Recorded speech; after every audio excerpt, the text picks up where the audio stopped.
I decided to do some research on Doug Jones after watching his depiction in the epic series The Godfather of Harlem. One of the episodes shows the mob's involvement in his fight with Muhammad Ali, then known as Cassius Clay, of course, and also suggests that he had, at the very least, a flirtation with gangster Bumpy Johnson's wife, Mamie. I couldn't find anything to suggest that the mob had a hand in his fight with Clay, other than the peculiar score of referee Joe Lascalzo, who had Clay winning 8-1 in a very close fight, and apparently Lascalzo did have a reputation of having some off-the-wall scorecards in the fights he was involved with. Now, Jones was a relatively small heavyweight at only 6 feet and 188 pounds. He started his career as a light heavyweight after serving in the Air Force. He was an alternate for the 1956 Olympic team. He returned pro in 1958 and would survive a tough fight schedule from the beginning, taking on the likes of Juan Pomare, Von Clay, and stopping former middleweight champion Bobo Olson in 6 rounds. He would then go on a 3-fight losing streak, but the losses were nothing to be ashamed of. He would take on top contender Eddie Machin, light heavyweight champion Harold Johnson in a bid for the world title, and this was followed by a loss to top heavyweight contender Zora Folley. But Jones would get back on the winning track by stopping future light heavyweight great Bob Foster. Foster had only 9 fights at the time and took the bout on a week's notice, but Jones seemed to have his number as he already defeated Foster twice in the amateurs. Coming up to round 6, Madison Square Garden. Bob Foster of Washington in white trunks, Doug Jones of New York in black. One knockdown in the fight scored by Jones near the end of the first round. Foster taking the mandatory 8 count and resuming the fight.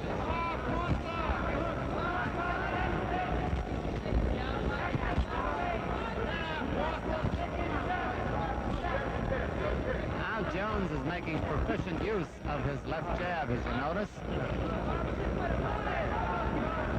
as Foster's dropping the guard that he had up higher earlier.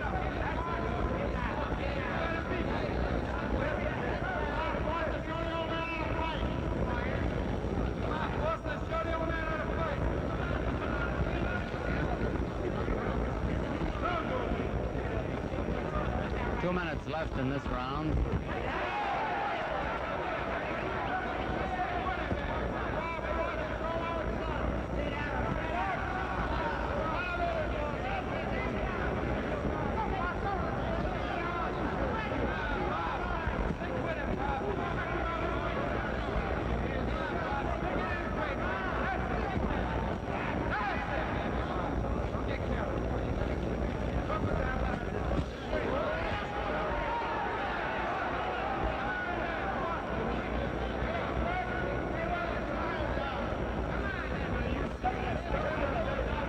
Foster seems to be tiring again.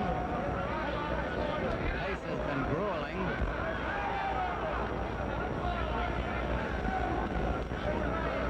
They're mixing in Foster's corner. That's Foster out through the ropes. I doubt if that will be scored a knockdown.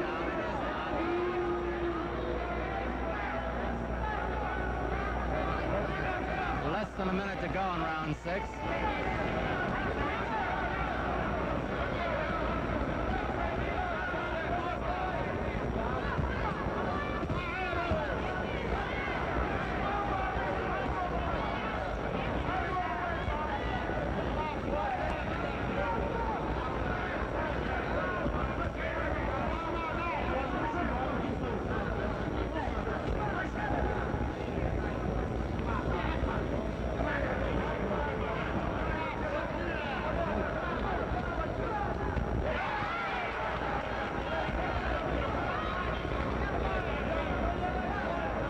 Was bobbing up and down like a cork on an angry sea there for a moment.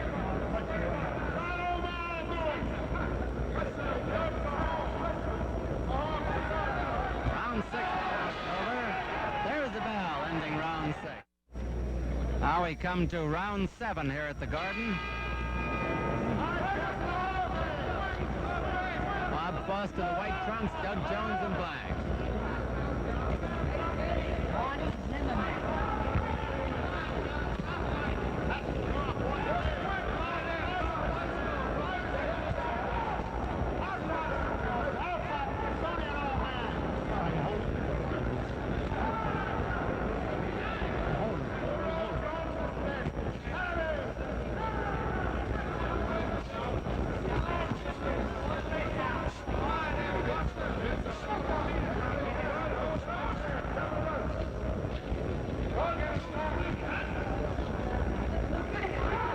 Jones has been pulling away in the last couple of rounds. However, every so often, Foster comes back with a lusty punch.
Round 7. Now they're scheduled for 10 there at the Garden.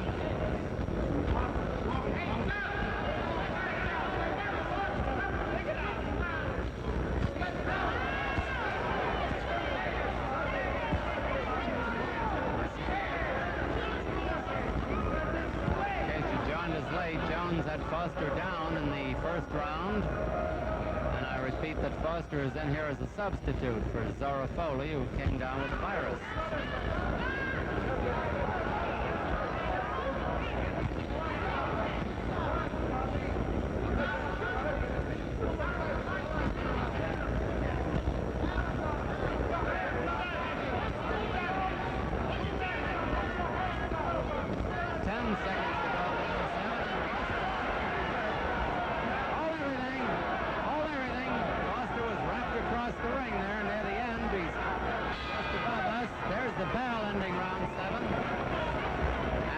Bob Foster goes very warily to his corner. Teddy Martin is calling the doctor in, Dr. Samuel Swetnick of the commission, coming across the ring to take a look at Bob Foster, who has taken a pretty good going over in the last couple of rounds after making it fairly even in the first 4.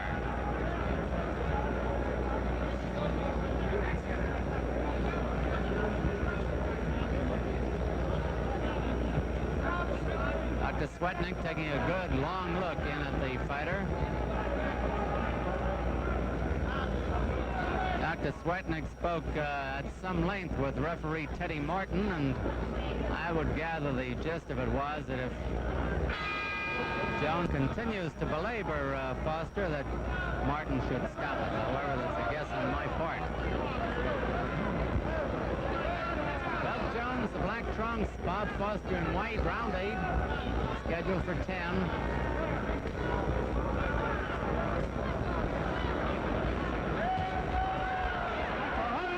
I think that's going to be all. Fortunately, Teddy Martin deflected a punch by Doug Jones. The crowd is applauding the referee and Foster for his fine showing. He took the bout on short notice. He would then get revenge over Zora Folley in dramatic fashion. Automatically in the contest. On the command break, you must step back. Watch your illegal blows. Come out boxing at the bell. The boys are wearing 8-ounce gloves, scoring here in New York on a rounds basis with an auxiliary point system if the rounds come out even on the officials' cards. Doug Jones at 185, the heaviest he ever has been. He was 182 when he knocked out Bob Foster here. Zora Folley, 195 3/4. Folley the black trunks, Jones the white.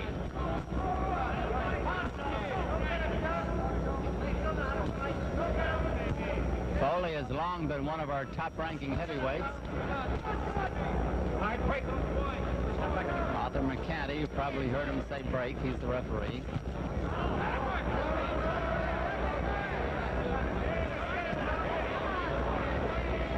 Folley showing a good counter to the body.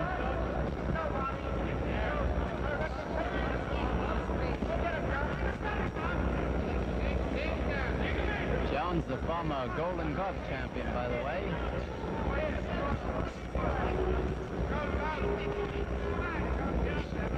Folley has won 9 bouts in a row.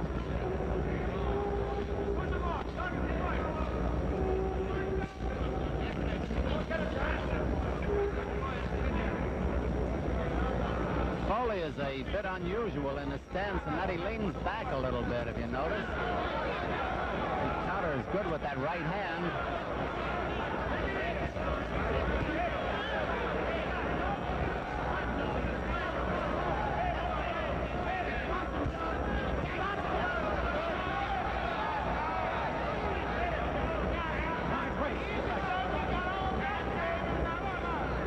Jones likes to set an opponent up with jabs and hooks for his own right hand, but he's got to worry about Folley's right.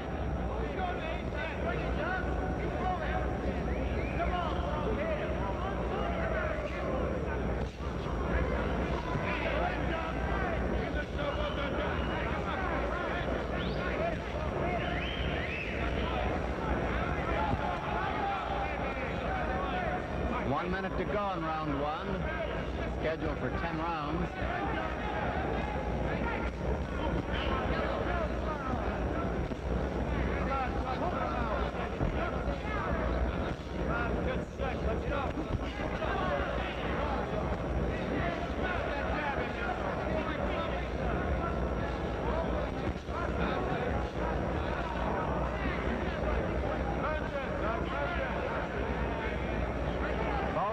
Is a very good boxer, but there's an oddity here, and the good boxer that he is, he fights flat-footed.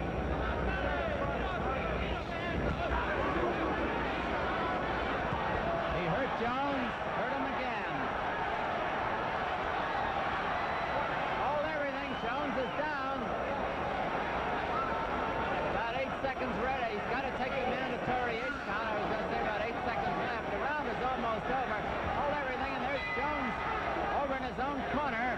As the round comes to a close, we'll take a look at Doug Jones. Folley was born in Dallas, Texas, but was raised in Chandler, Arizona. Doug Jones, born in New York City and still lives there. That was a big round for Folley. With Jones down, there's Folley trying to end it quickly. Jones has never been stopped. Jones is trying to hold on while the cobwebs clear. Folley has turned tiger.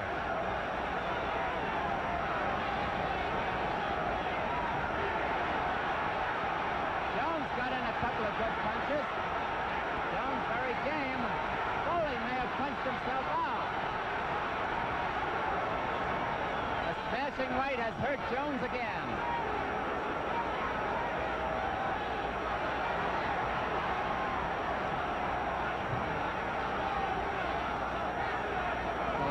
To go in this round.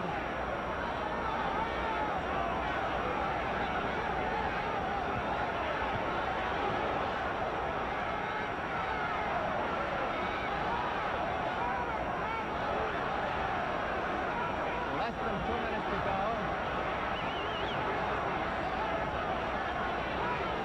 Jones is gamely taking these punches. Folley could get arm weary, of course. Jones has come back with a couple of good right hands.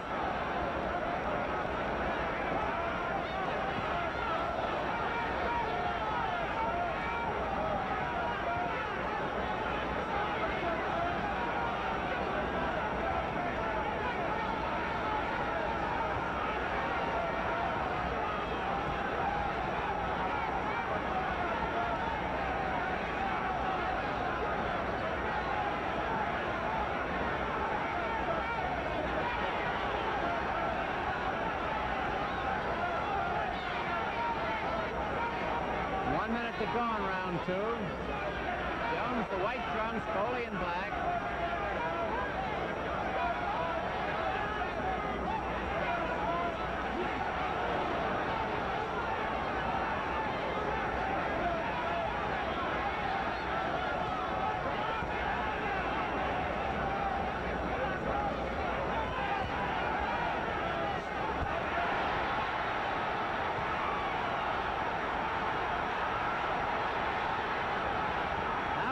Folley in trouble.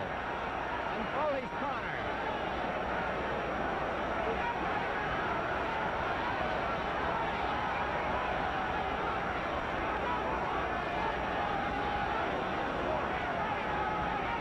Ten seconds to go in round two.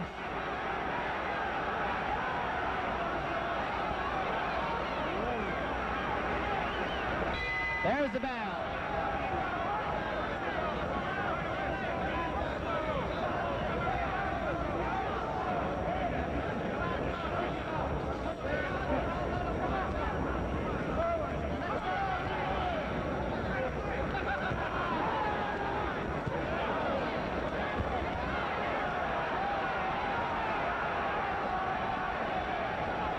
To go in round five.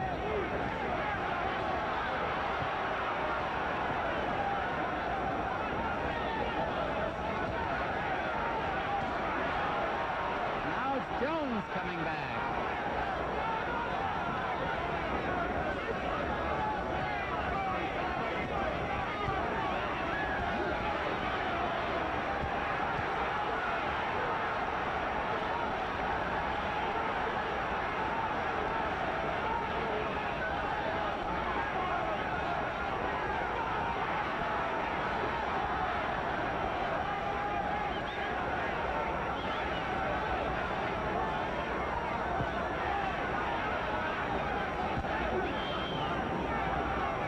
Seconds to go in round five.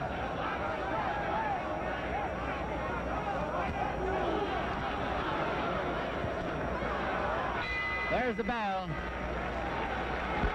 Doug Jones, the white trunk, and Zora Folley in black. Arthur McCanty, the referee.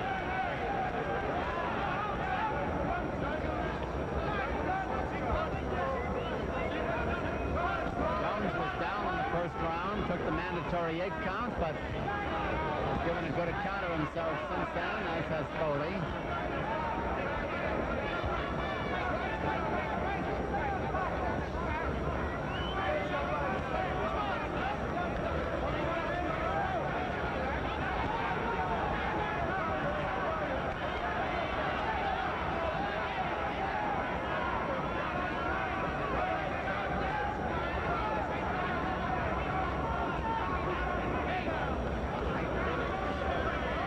Folley is a crafty fighter if you watch his moves very carefully. Doesn't always get away with them, but he has the moves.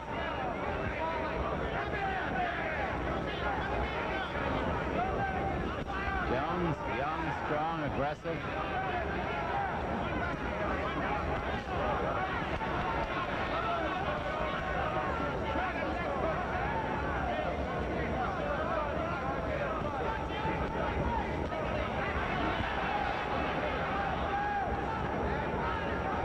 Jones is not giving Folley too much punching room, staying on top of him.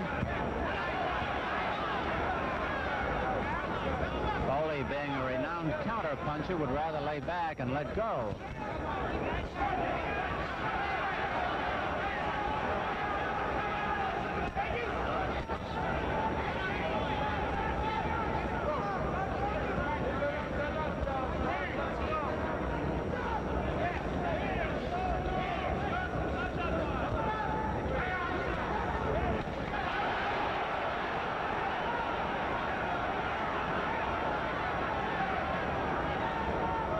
Less than a minute to go in round 6.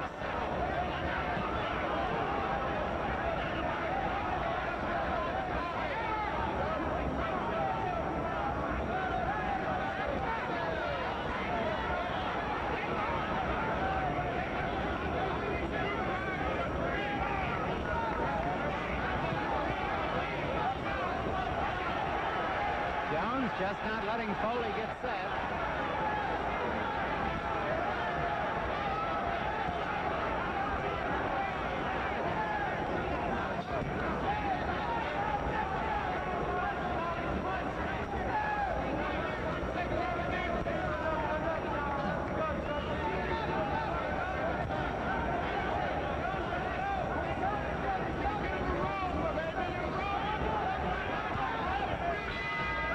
The bell ending round 6.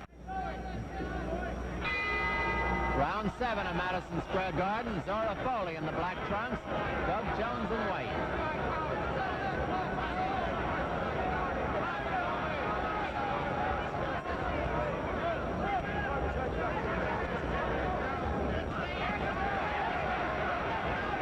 Folley tried to push Jones away, but Jones grabbed his arm and pulled him back in.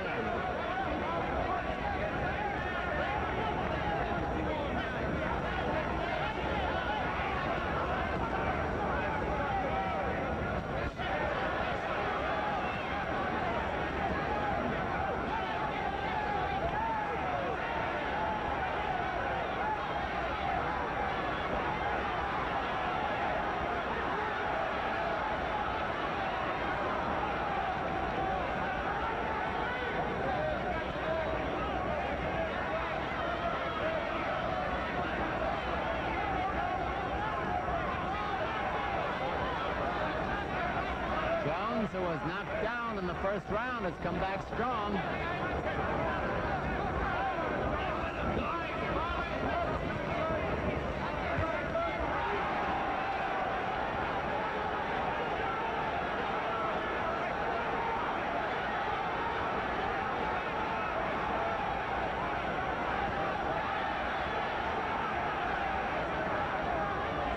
It's been mostly a battle of good right hands.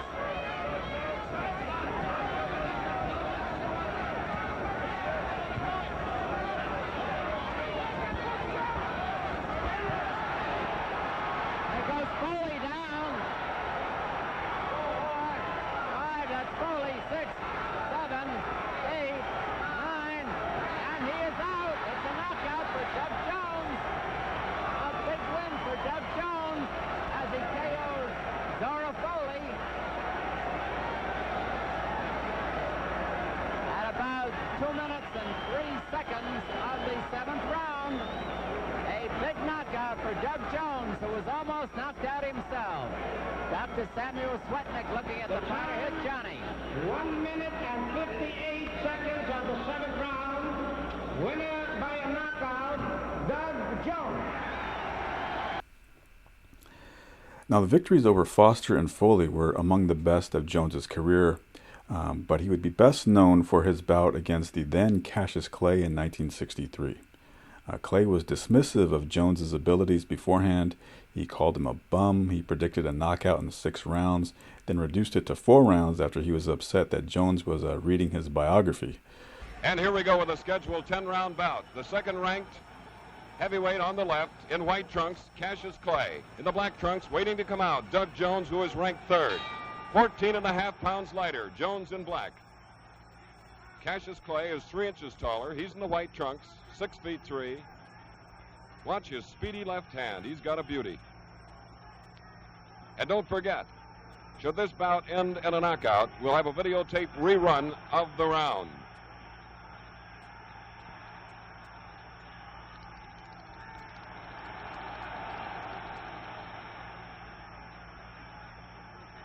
You just saw one of Clay's habits, pulling away from punches instead of trying to slip them.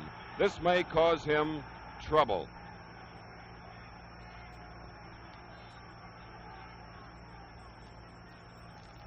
Jones in black, 188. Clay, 202.5, and there it is.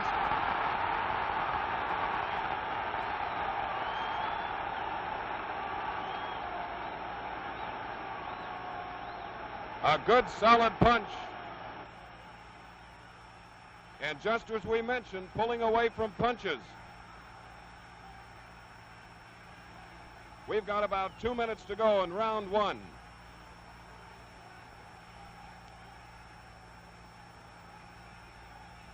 Minute and 45 seconds, round 1.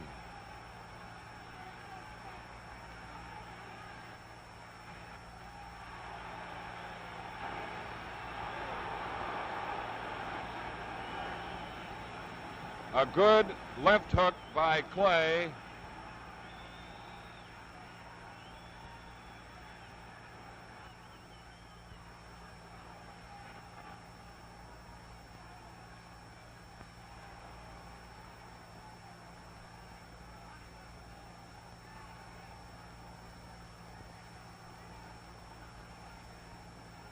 About a minute to go.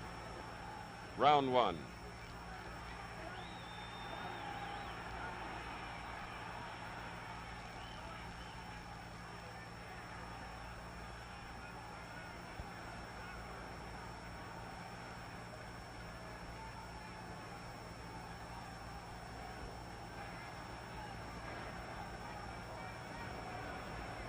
"45 seconds.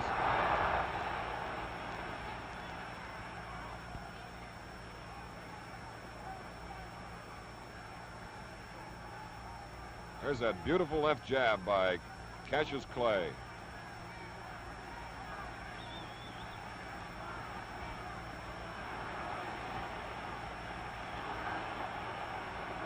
A glancing right hand.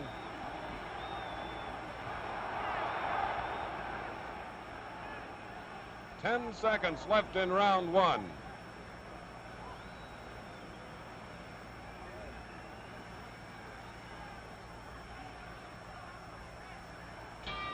Now the fight would remain fast-paced and close, but the young Ali would display the grit he would call upon so often later in his career by finishing strong in the late rounds and using volume punching to seal the victory.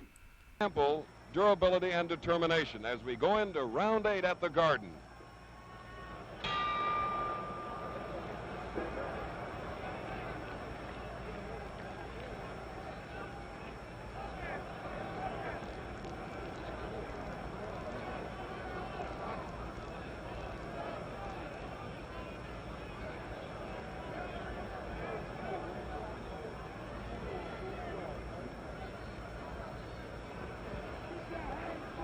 Clay and White, as you've seen, has thrown many punches, many combinations, most of which have been ill-timed, having little effect. Good facial defense by Jones, though. Look at the difference. Clay with his hands low, Jones keeping them up for protection and in hitting position. Get him now. Get him, dog. Come on, get him. Get him. Come on, get him, dog. He's tired.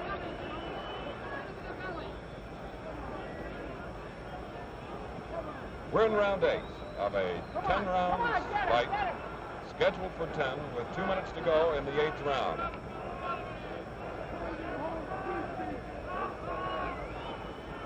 Both fighters were very much interested to know that Sonny Liston and Floyd Patterson were watching this bout.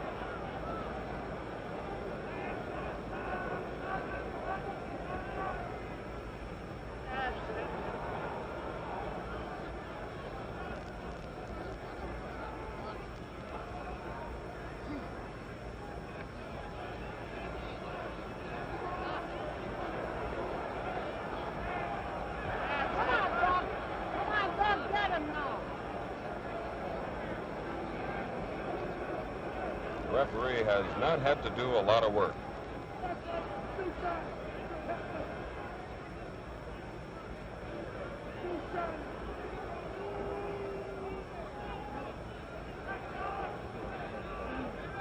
We have 1 minute to go in the 8th round.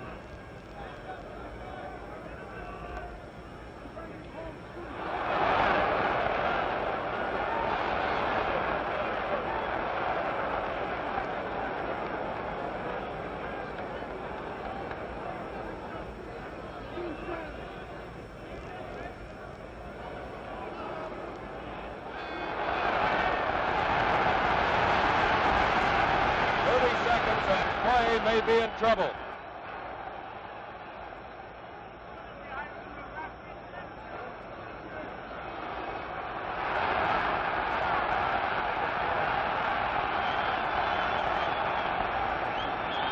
"20 seconds to go."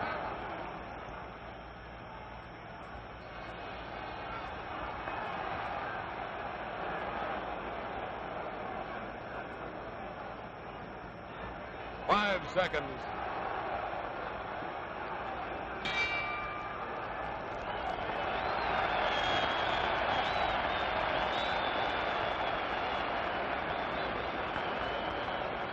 Clay momentarily shaken up, but seems to be in top condition and is warding it off. Ladies and gentlemen, the Boxing Education and Research Foundation is engaged in a program aimed at the establishment of a retirement plan for boxers. This nonprofit voluntary organization already has obtained the cooperation of boxing promoters throughout the country. More help is needed, and we appeal to you as fight fans to add your support to this worthwhile cause. No salaries are paid any officials of the Boxing Education and Research Foundation, but there is a need for funds to further its current study, which will lead to a retirement fund for fighters. Send your contributions to Commissioner Harry W. Falk, Post Office Box 540, Ukiah, California, spelled U-K-I-A-H. Box 540, Ukiah, California, to Commissioner Harry W. Falk. Now we get set for round 9 of the Schedule 10. Cassius Clay, little arm weary now.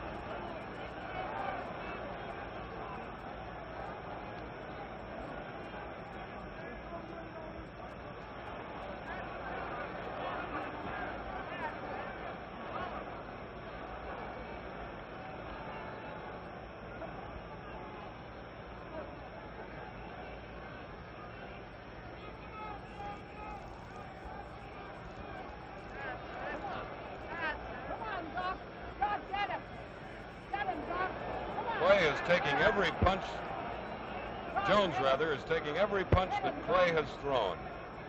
Some on the button, too.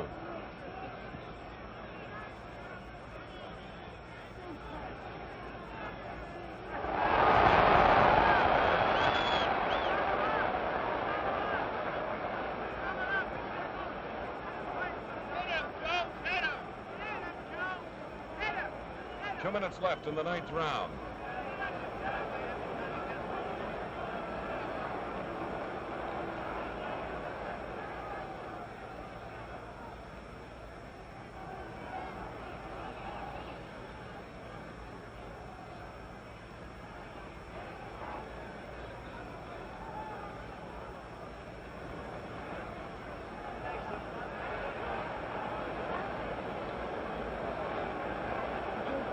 Minute and a half to go in the 9th round.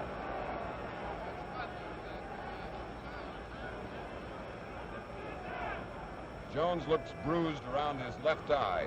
Jones in the dark trunks.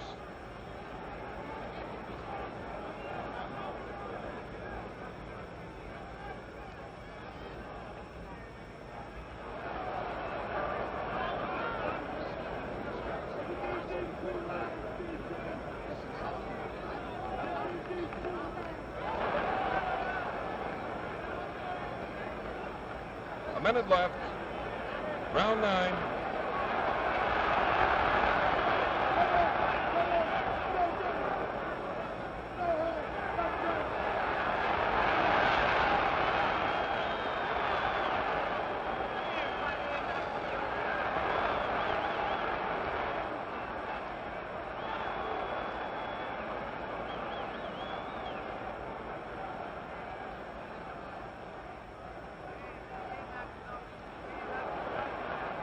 .30 seconds.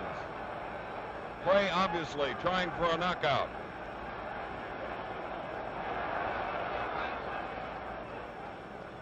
Come on, Joe.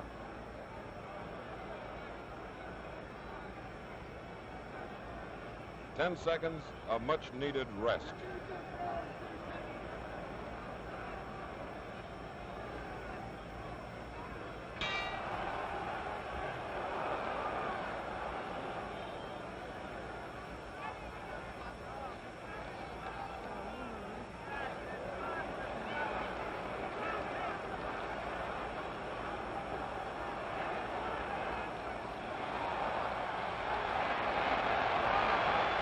Good body punch by Jones.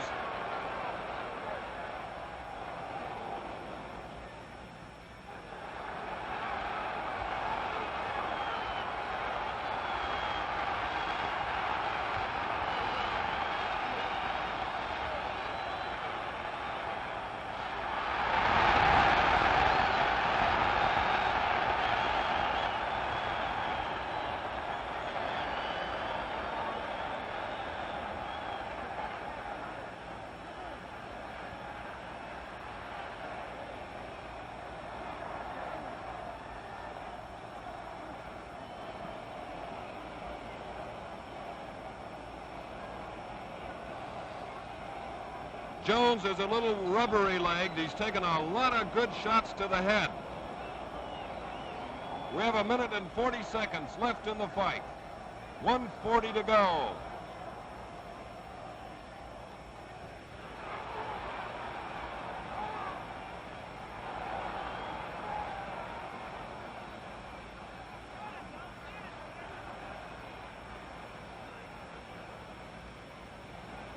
The 5-point must system is in effect here in the event of a draw. And then only will it help in the determination. The rounds are even, then they use the point system. And that could happen here. We have 1 minute to go in the bout.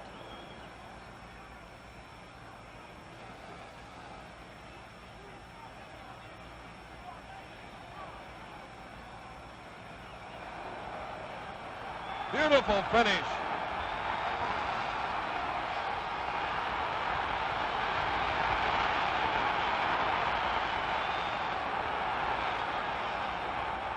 Forty seconds.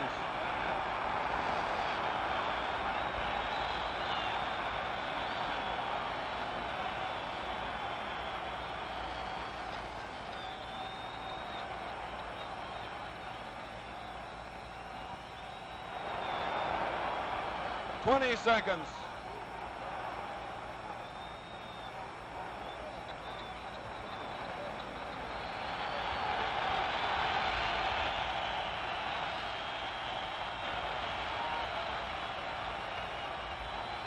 Five seconds.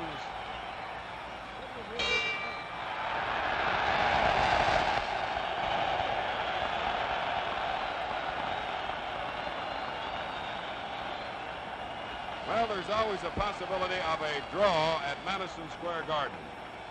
The judges, Artie Idala, Frank Forbes, Idala on the near side of the ring, Forbes on the opposite side, and of course the third man was Joe Lascalzo. Neither fighter was knocked down.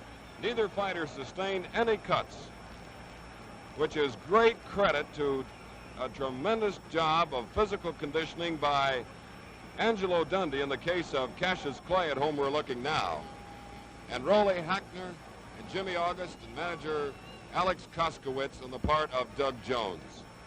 It's been a while since we've seen a fighter that has taken as many punches and seemingly has just brushed them off like water off a duck's back. Doug Jones, who lost only 3 in 25. Clay, going into this bout, undefeated in 17 starts.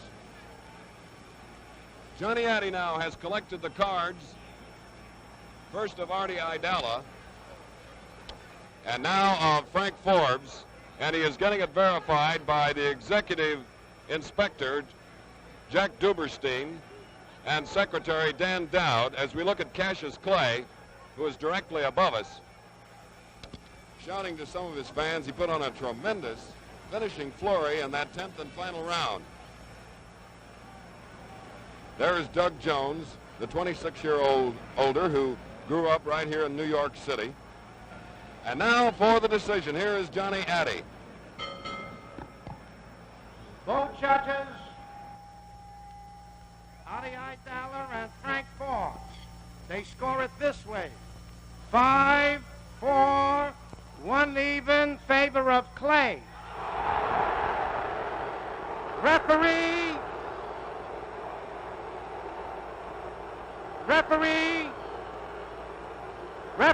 Joe Lascalzo has it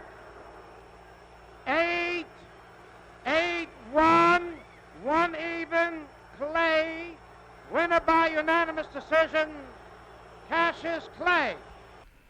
Cassius Clay would get the decision. The verdict was booed by the crowd at Madison Square Garden, who threw debris into the ring after Clay's arm was raised. 13 of the 25 riders ringside felt that Jones had done enough to win. But it is important to remember that Jones was the hometown favorite here, and the majority of the sports writers of this time period all hated Cassius Clay for his, his braggadocious personality. The majority of them wanted to see him lose, and Jones, in their mind, Jones did just enough to justify calls of robbery. True to form, in his post-fight interview, Ali would backtrack on his insults. He called Jones a good fighter who was better than Liston, Now, Jones, on the other hand, complained about the decision. He said, quote, "Clay ran like a thief. I carried the fight to him. Suppose I went the other way. What kind of fight would it have been? Clay didn't hit me with any solid punches. There wasn't any real power in his punches." Still, no one was impressed by Clay's performance, and it was thought that Liston would make easy work of him. Liston himself remarked that he would get locked up for murder if and when the two would ever meet. The rest, of course, is history, as Clay would make Liston quit and become among the greatest heavyweights ever. Meanwhile, Jones would have a slow fade out of relevancy. He would be stopped by George Chuvalo in 1964, as the Canadian heavyweight contender would brutalize the smaller man with body shots and low blows, giving Jones a hernia. In 1966, Jones would once again meet Ali, but this time in an exhibition match. By now, Ali was at the height of his skill, and he just toyed with Jones, not allowing his former foe to even land a punch. Jones would then get his only shot at the heavyweight title as he would take on Ernie Terrell on June 28, 1966. This is for the World's Heavyweight Championship. The challenger, wearing the dark trunks, 187.5 pounds, hailing from New York City, Doug Jones. Doug Jones.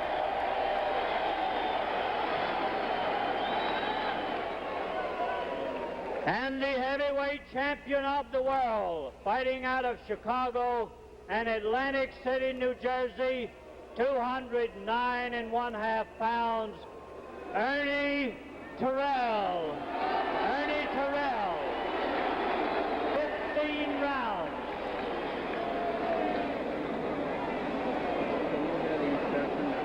Let's hear the instructions by the referee.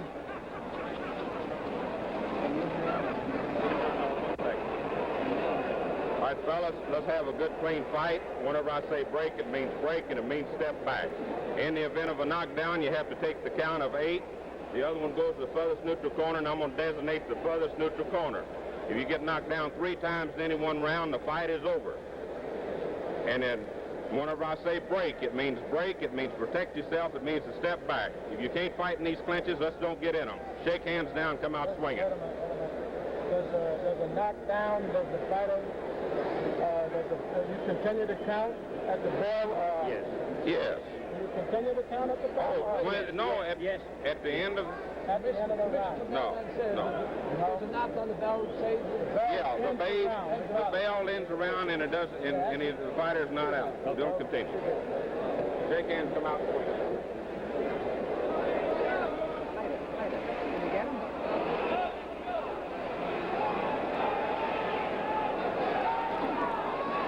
Ready now, round 1, WBA Heavyweight Championship. Champion Ernie Terrell in the white trunks. In the black trunks, it's Doug Jones. Ernie Terrell from Chicago and Atlantic City, Jones from New York City. Terrell has one of the best left jabs in the history of boxing. It's a darting, sharp affair. Jones packs his power in his right hand. Question is, can Jones slip and slide away from the jab?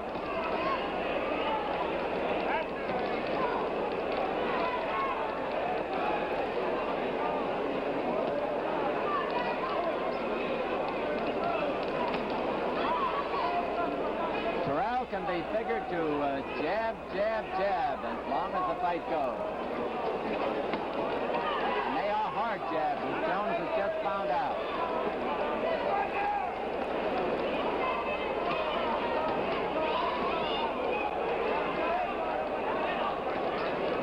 A big reach advantage. He's got a reach of 82 inches.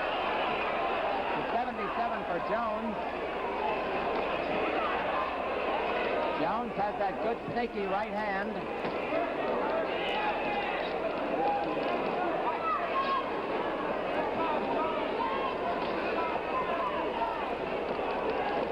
Round 1 is half over.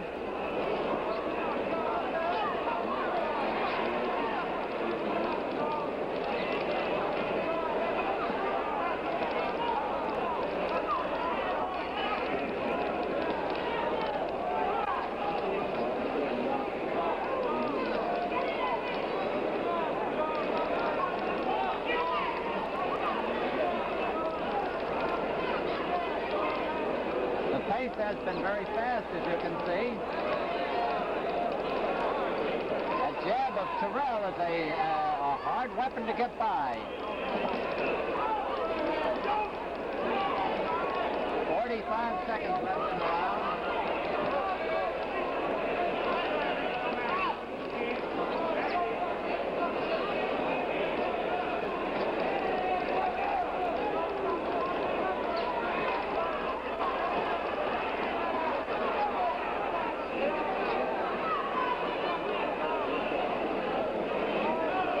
And watching Terrell in previous fights, he can keep jabbing that way all night.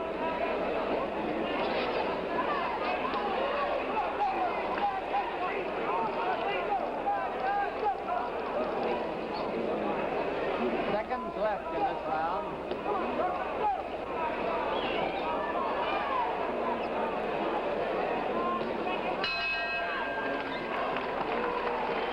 So back to the corner with the WBA heavyweight champion Ernest Terrell, who was born in Inverness, Mississippi, now lives in Chicago. Terrell was born April 4th, 1939. He's 27 years old. He is 6 feet 6 inches tall and weighs 209.5 pounds, has a reach of 82 inches. In the corner with him, facing him head on, is trainer Sam Solomon. On the left is one of his handlers, Milt Bailey, and on the right-hand side is Joe Walcott. Not in the corner, but at ringside is personal physician Dr. Robert Bass of Philadelphia. Terrell, the WBA heavyweight champion, has had 42 fights. He's won 38. Lost 4. He's knocked out 18.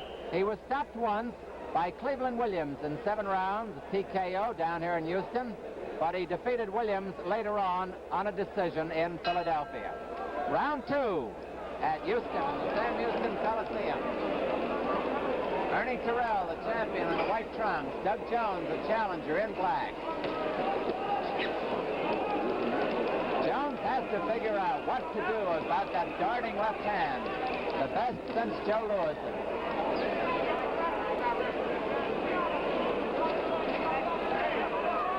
The referee is Ernie Taylor.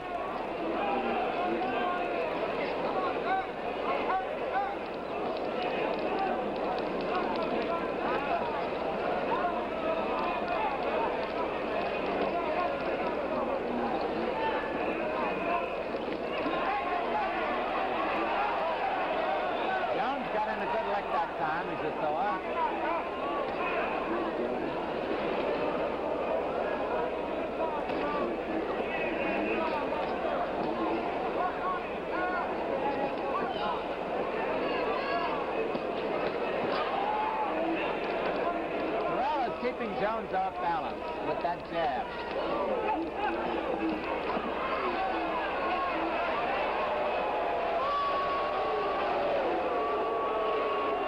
Crowd didn't like Terrell's holding and hitting there.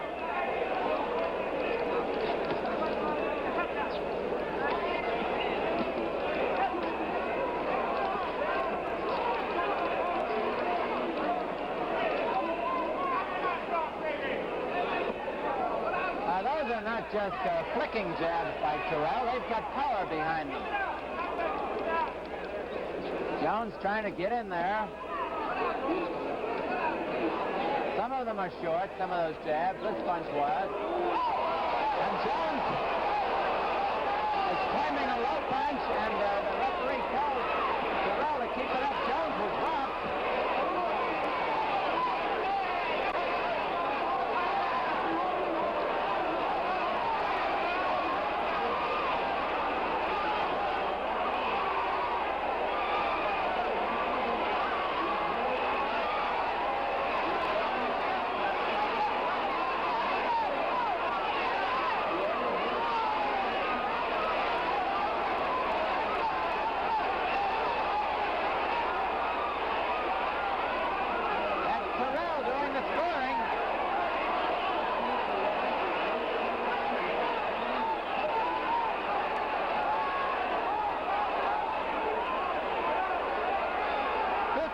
Seconds left in the round.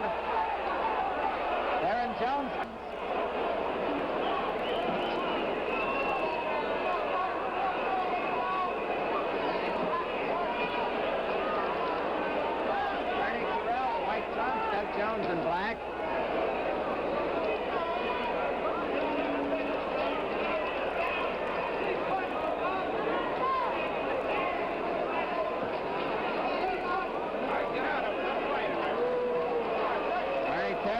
referee says, get out of there and fight.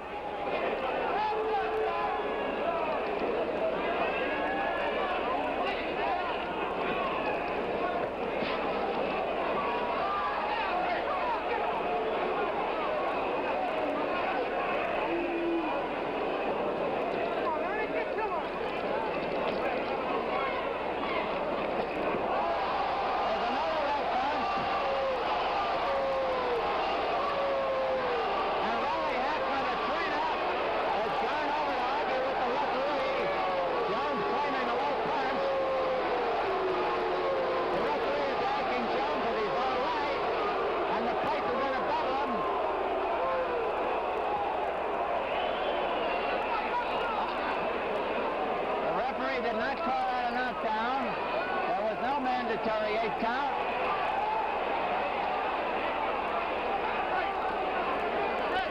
Oh, he had a little excitement there.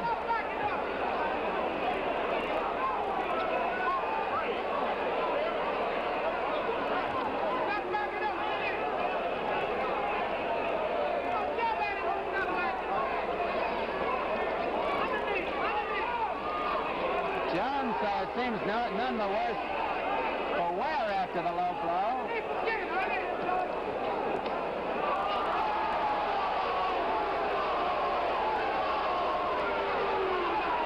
Now that one was not low.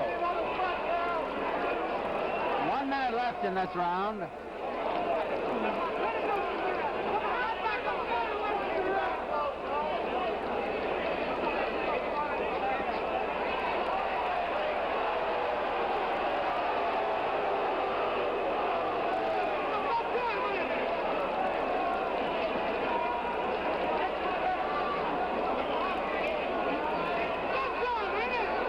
About 25 seconds left in this round. Keep punching!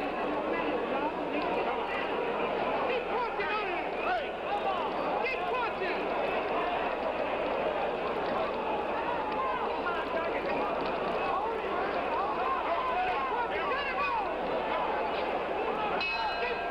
There's the bell ending round 14.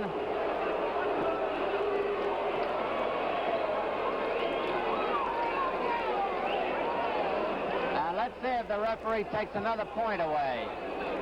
2 this time.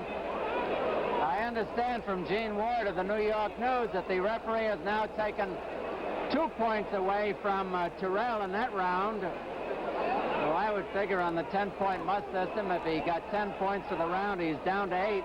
Maybe Jones won the round. 3 points in all have been taken away from Terrell, 1 in the second for a low punch and 2 in the 14th. If this is a close bout and you can't be sure how people are going to score it, those 3 points taken away could be very vital indeed. 15th and final round. Coming up to the 15th and final round. And a cheer goes up from the crowd.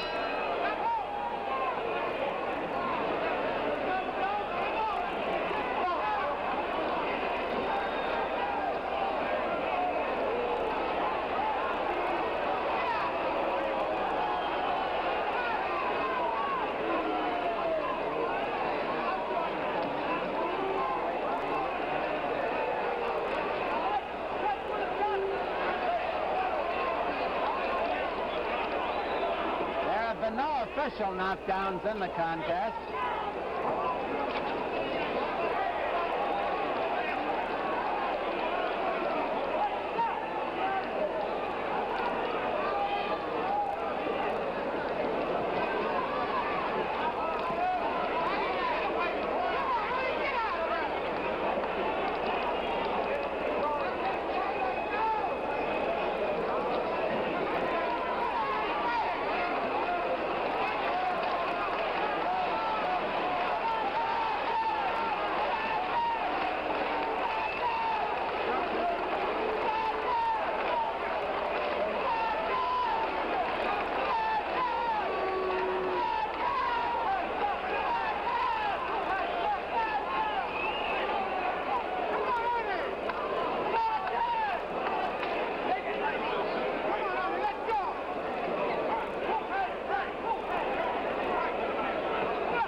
just 1 minute left in the fight in the 15th and final round.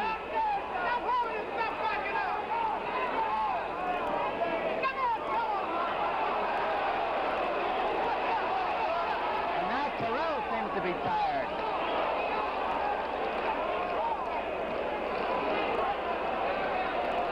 He's scoring here in Texas. A 10-point must.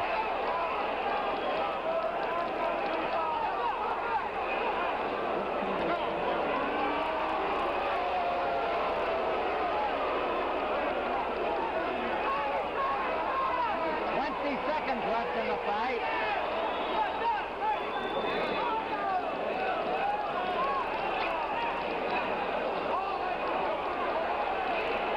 It's almost over.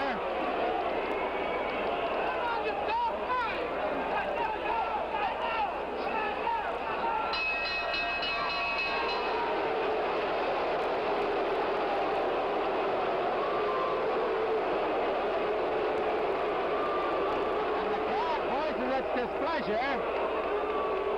Apparently they didn't like the holding.